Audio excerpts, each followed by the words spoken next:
Odyssey, Book 1, continued, lines 349 to 466.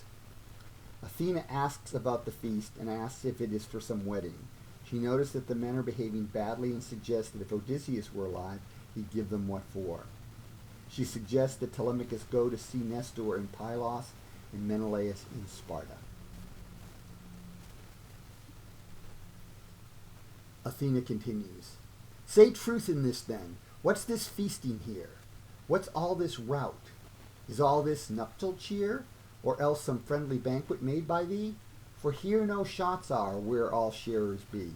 Past measure contumely this crew fare through thy house, which should the ingenuous view of any good or wise man come and find, impiety seen played in every kind. He could not buy, but through every vein be moved." Again Telemachus, "My guest much loved, since you demand and sift these sights so far, I grant 'twere fit a house so regular, rich, and so faultless, once in government, should still at all parts the same form present that gave it glory while her lord was here.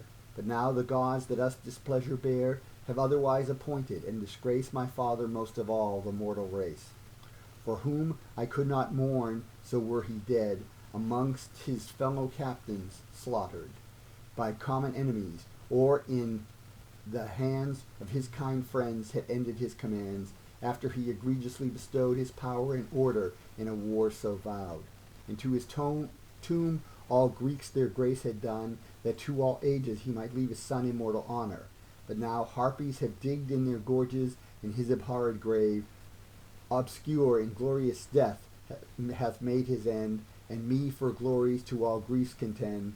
Nor shall I any more mourn him alone. The gods have given me other cause of moan.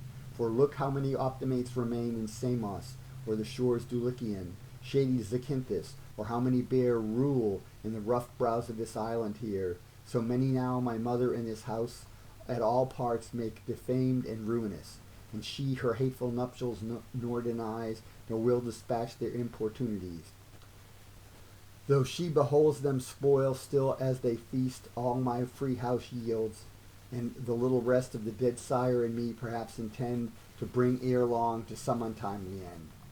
This Pallas sighed and answered, "Oh," said she, "absent Ulysses is much missed by thee, that on these shameless suitors he might lay his wreakful hands. Should he now come and stay in thy court's first gate, armed with helm and shield, and two such darts as I have seen him wield, when first I saw him in our Taphian court, feasting and doing his deserts disport, when from Epirus he returned by us from Ilus, son to Centaur Murmurus, to whom he travelled through the watery dreads, for bane to poison his sharp arrows' heads. That death but touched caused, which he would not give, because he feared the gods that ever lived would plague such death with death, and yet their fear was to my father's bosom not so dear as was thy father's love. For what he sought, my loving father found him to a thought. If such as then Ulysses might but meet with these proud wooers, all were at his feet but instant dead men, and the nuptials would prove as bitter as their dying galls. But these things in the gods' knees are reposed, if his return shall see with wreak enclosed, there in his house, or he return no more. And therefore I advise thee to explore always thyself, to set these wooers gone, to which end give me fit attention. Tomorrow into solemn council call the Greek heroes, and declare to all, the gods being witness, what thy pleasure is. Command to towns of their nativity these frontless wooers. If thy mother's mind stands to her second nuptial so inclined, return she to her father's towers, where the one of these may wed her, and her dowers make rich, and such as may consort with grace so dear a daughter of so great a race. And thee I warn as well, if thou as well will hear and follow, take thy best built sail, with 20 oars manned, and haste to inquire where the abode is of thy absent sire. If any can inform thee, or thine ear from Jove the fame of his retreat may hear, for chiefly Jove gives all that honors men.